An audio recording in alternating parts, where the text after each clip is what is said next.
it's really heartbroken to see all those struggles, and you almost really wanted to jump in the book and tell her that this is not your fault.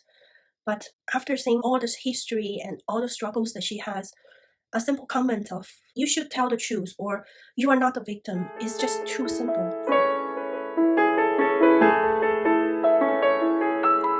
Hello everyone, welcome back to my channel. I'm Zijing. I'm really excited to meet you guys in 2024.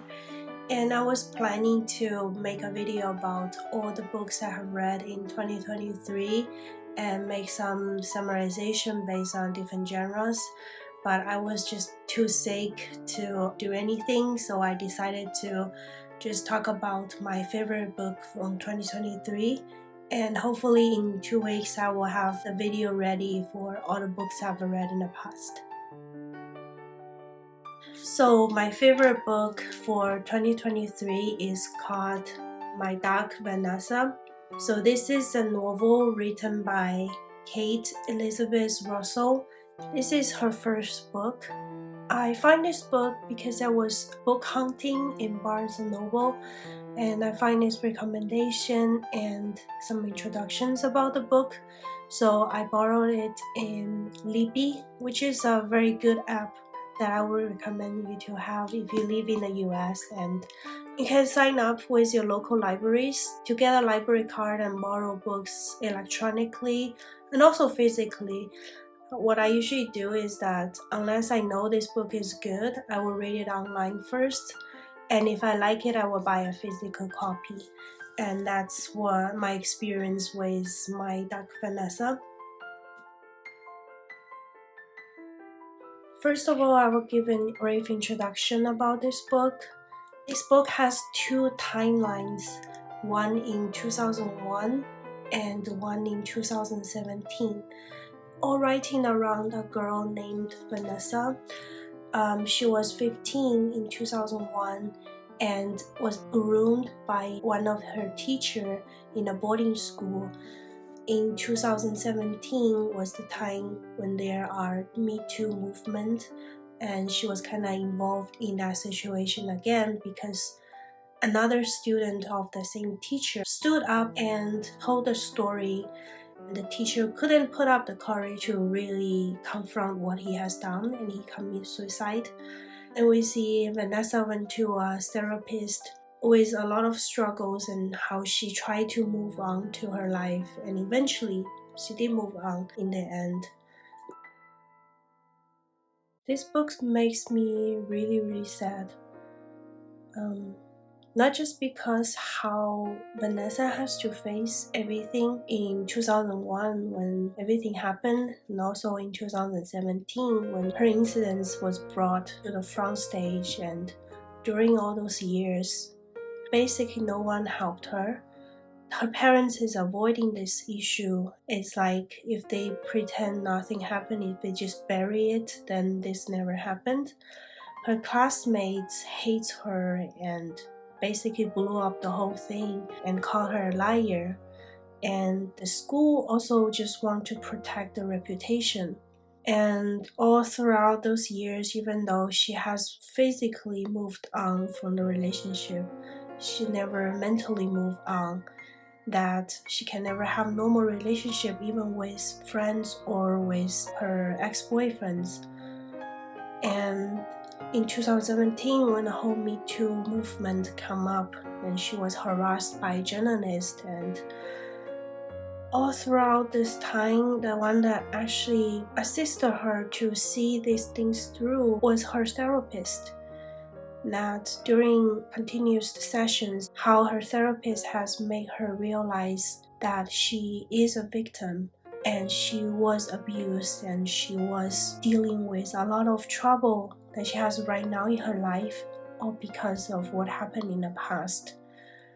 No matter how hard she's trying to sugarcoat that relationship to make her feel better in the past and right now, and no matter how much she wouldn't be able to move on with her life, it's not her fault. It's the teacher's fault. It's the one who abused her, and it's the ones who ignored her. Those people are at fault, not her. This book started in 2017 timeline when the Me Too happened, and we get to guess that Vanessa probably have the same experience, and it brings us back to 2001 and see how the whole thing started. And the book first struck me in this sentence here. It's kind of like the first time that Vanessa let the teacher, String, get near her and let him touch her knees in the classroom.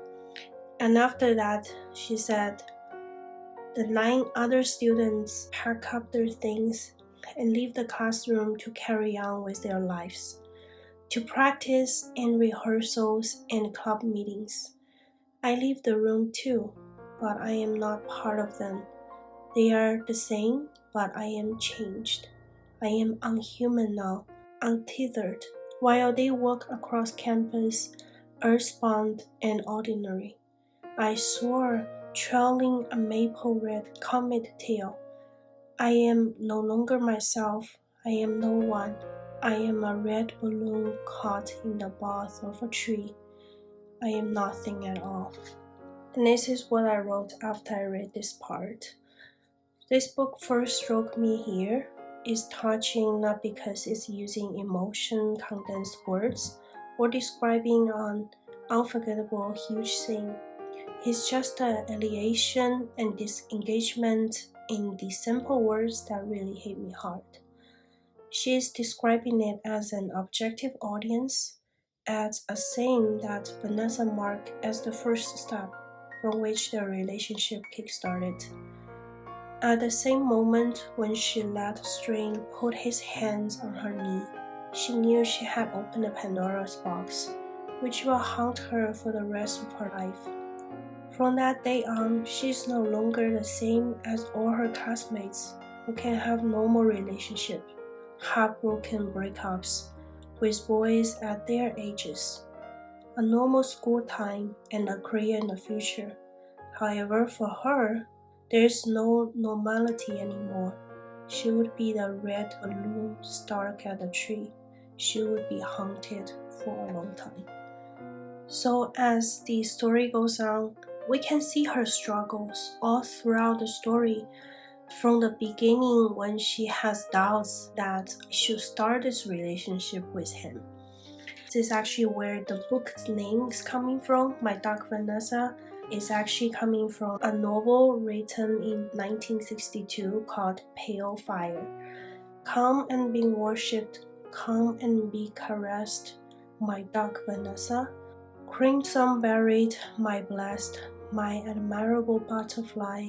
Explain, how could you, in the gloam of lilac lane, have let uncoached historical drum shade blur your face and ear and shoulder blade.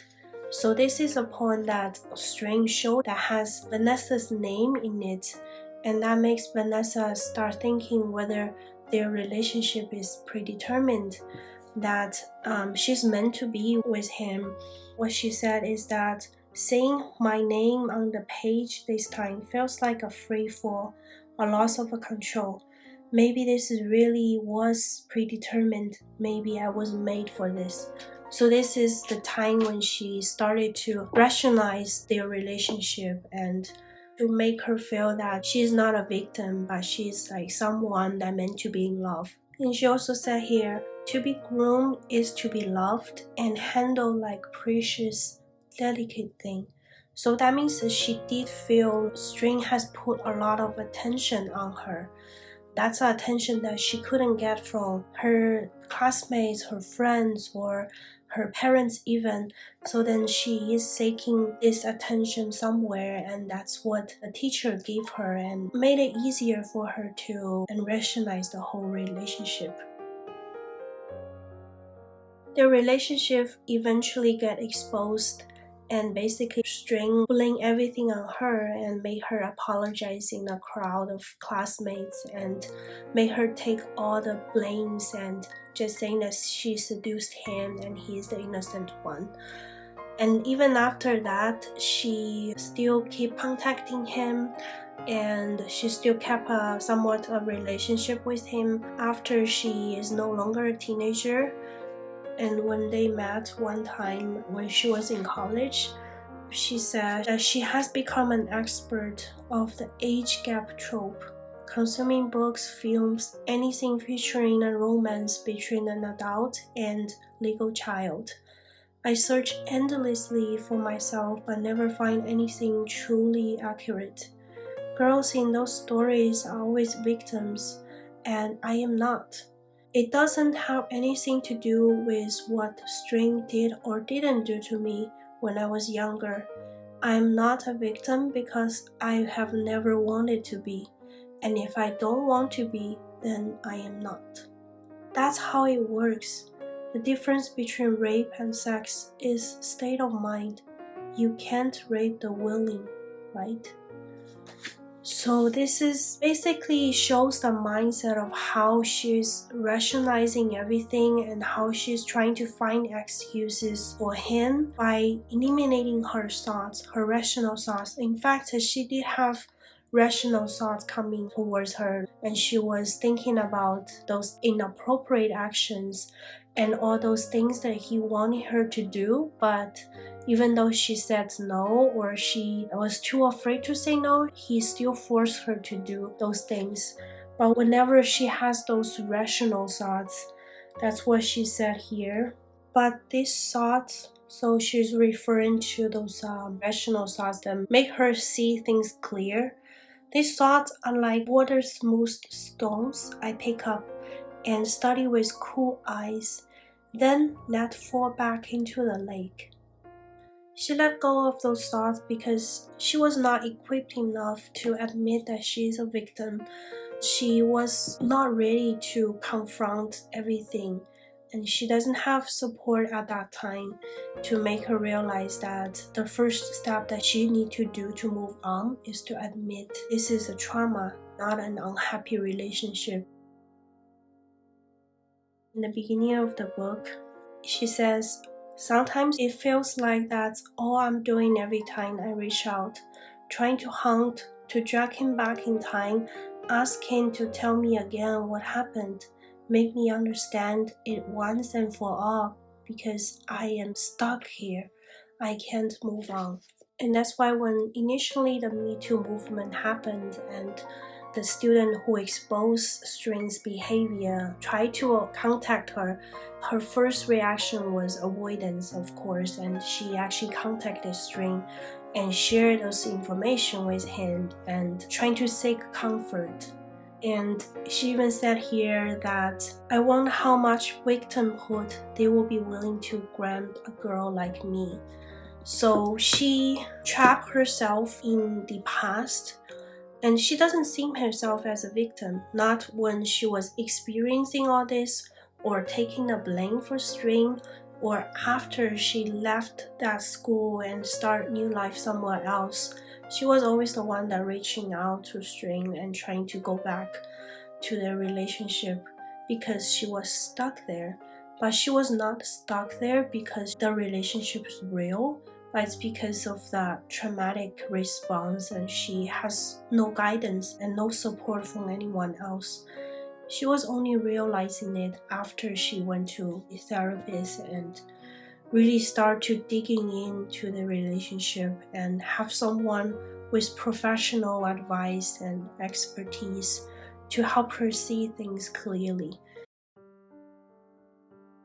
And eventually, String committed suicide. He couldn't face the true self, and he couldn't bear the embarrassment of exposing himself as a pedophile.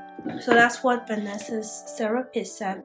Honestly, Vanessa, what I'm hearing is that he was a very weak man, and even as a girl, you knew you were stronger than him. You knew he couldn't handle being exposed, and that's why you took the fall. You are still trying to protect him. She made her realize that Vanessa is the brave one here. Even though she couldn't confront the truth to media or to tell her story in the Me Too movement, or even admit that she's a victim, she took the blame and facing all this judgment from everyone else around and really carried on her life even though she was trapped in the past. She struggled, but she survived. it's really heartbroken to see all those struggles, and you almost really wanted to jump in the book and tell her that this is not your fault.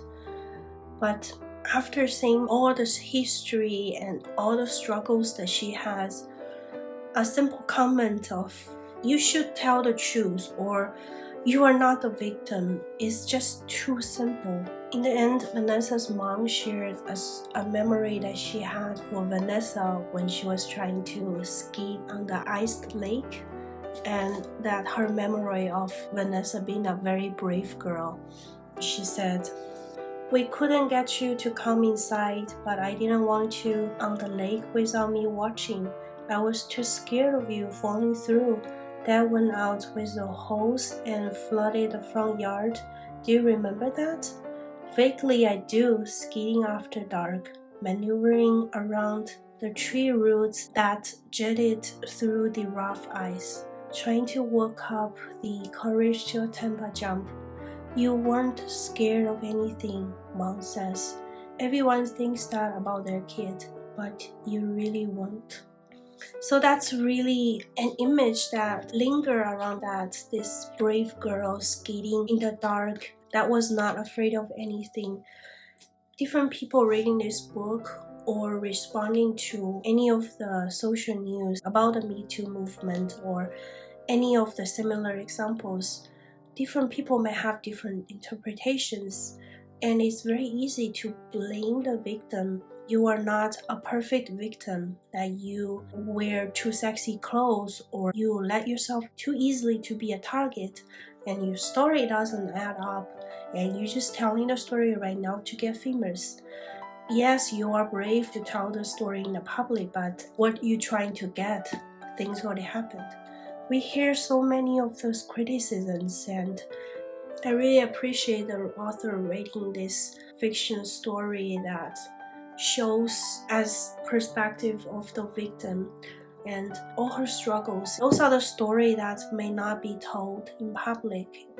We can see in this 200-300 pages of how an abusive relationship can ruin someone, and how brave it is to, even though you can't work up the courage to talk about the story in public, it is already brave enough for you to survive this relationship and outgrow it. Reading this book gives me a hard time, and I was constantly in a dark place when I'm trying to be sympathetic with Vanessa and her situation. And it made me think about how we can fight against it. It's way beyond the individual efforts that Vanessa should come up and talk about her story, and so we take down one string. No, it's way beyond individual efforts. It's more systematic power imbalance that not just in the teacher-student relationship, but it could be an employer-employee situation, or a director-actor-actress situation. The core of this tragedy is just power imbalance and sugar-coated with forbidden love. Systematic change needs to happen rather than depending on or blaming on individual efforts. We need those social icons to drive social movement, but also we should be more lenient on people who doesn't have the courage to come to the front stage. If they are still the red balloon that's caught by the tree, I hope that we have more ways, the systematic ways to help them and set them free and help them move on, rather than putting more requirement on what they should do. And I just hope that there are also systematic ways that can deal with these power imbalance issues, and so we see less strain that's overusing the power, and we see more people that intervene and step in rather than just letting things happen and hide things. And that's what the society should do. Yeah, so that's all I want to say about this book. Just shooting this video brought me back to a very dark place, and I can almost taste what I was experiencing when I was reading, and a long time after I read this book. So this is definitely my favorite book of 2023 because it resonated with me the most.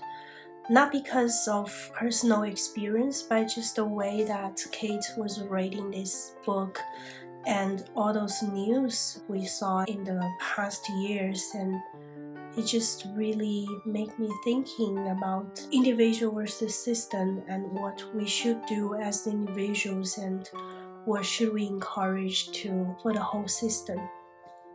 And if you have time, grab a copy or borrow it from Libby. Hopefully in the next 2 weeks I can have a good summary of all the other books that I read in 2023. Until next time, keep on reading, keep on fighting. Bye.